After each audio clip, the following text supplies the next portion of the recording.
Salut à toutes et à tous, Marty Japan pour un tout nouveau déballage.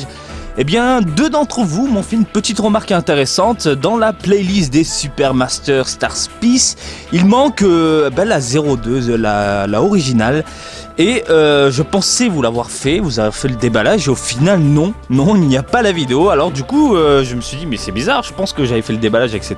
Et effectivement non, après vérification je n'ai vraiment pas fait le déballage de cette figurine là. Donc la boîte est encore scellée et j'étais un peu surpris. Bon bref, du coup je rattrape ce petit retard. Comme il n'y a pas grand chose à se mettre sous la dent en ce moment, au niveau figurine et compagnie, que celles actuelles, enfin les prochaines qui vont arriver dans les Game Center ne m'intéressent pas vraiment. Et en attendant la Super Master Stars Peace de Vegeta, pourquoi pas se pencher sur ce modèle-là et vous la présenter rapidement.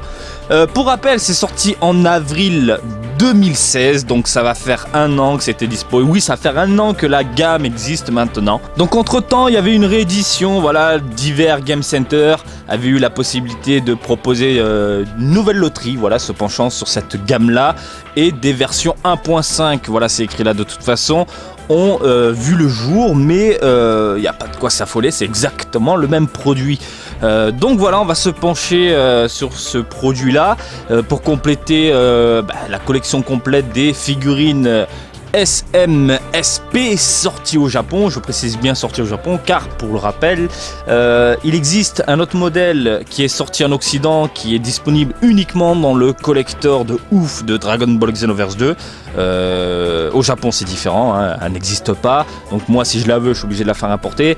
Et dans certains pays asiatiques une figurine mais de toute beauté, aux couleurs mais fantastiques, rouge, jaune, des noirs avec un ton un peu 2 dimensions, c'est oh là là là, je la trouve magnifique. Pareil, elle n'est jamais sortie au Japon et pour la choper je dois j'arrive plus à parler. Je dois obligatoirement passer par l'importation. Faut que j'arrête le café parce que ça me rend un peu la bouche pâteuse. Bref, écoutez, on va arrêter de parler et puis on va se pencher sur ce joujou là. Bon, la boîte, hein, les amis, elle est noire, hein, elle est noire, on l'a déjà vu. C'est exactement la même boîte que les autres, petite différence néanmoins, voilà le 02 qui précise le modèle de la figurine. À l'intérieur, ah mince, encore un petit bout de plastoc, hop là, et il y a un plastique ultra rigide pour protéger la figurine via la macocotte. Donc voici la originale les amis, avec des non, justement il n'y a pas de ton particulier, les couleurs sont neutres et plutôt fades dans l'ensemble, hein. Elles sont plus ou moins inspirées de ce qui se faisait dans l'animé. Donc on a un Goku avec des cheveux un peu jaune ultra léger, alors un jaune ultra léger, tirant complètement vers le blanc. Bon, la modélisation, on va pas s'y attarder encore des masses, hein. On parle de Goku, on parle de Super Master Stars Peace, hein. On la connaît, elle est badass, elle est monstrueuse. Voilà, les veines de ouf, la musculature complètement dingue, les vêtements déchirés, bref, c'est juste dingue de chez dingue. Niveau couleur, voilà, c'est du simple. On a un bleu simple, un autre bleu de ce côté-ci à l'intérieur, du orange, couleur peau et puis basta. Pas de petites paillettes dans les cheveux, rien de spécial, c'est vraiment simple. Je sais que celle-ci est très peu convoitée par les collectionneurs japonais.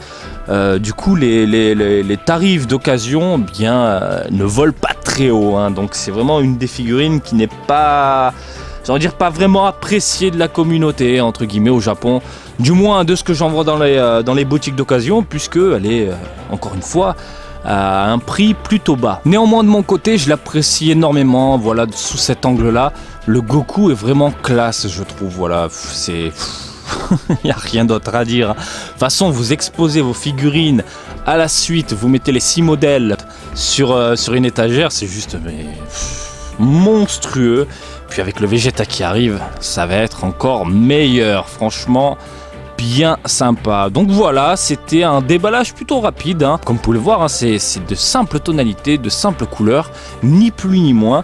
Pour le coup, dites-moi ce que vous pensez de cette figurine là, si vous l'appréciez ou non, et dites-moi quelle est parmi les 6 sortis jusqu'à présent, les 6, je parle des figurines loterie au Japon, hein, je n'inclus pas la Xenoverse 2 et je n'inclus pas celle qui est sortie en Asie, dans certains pays asiatiques, pardon. Eh bien, parmi les 6 que je vous ai présentés, vous avez façon la playlist sur ma chaîne YouTube. Quel est donc votre préféré ? Moi, vous le savez, je pense certains le savent depuis le temps, c'est la The Brush. Voilà, la The Brush, pour moi, elle est juste niveau couleur, elle est top de chez top, elle est fantastique. Et la Two Dimensions, je la mets en deuxième place. Parce qu'elle a un petit effet particulier à l'œil qui amuse plus moi la petite rétine. Voilà, c'est vraiment plaisant à regarder, je trouve. Donc voilà ce que j'attends maintenant, c'est Vegeta et puis ce Goku là du jour. Voilà, je vous en ai fait le déballage rapidement et puis c'est cool. Voilà, j'espère que ce petit déballage du jour vous a plu. Comme d'habitude, je vous invite à me suivre sur Twitter, Marty_Japan pour de l'actu Dragon Ball en direct du Japon, mais aussi sur Facebook, Marty Japan du DBZ du Japon. Et je vous dis à très bientôt. Allez, salut, bisous, ciao, ciao.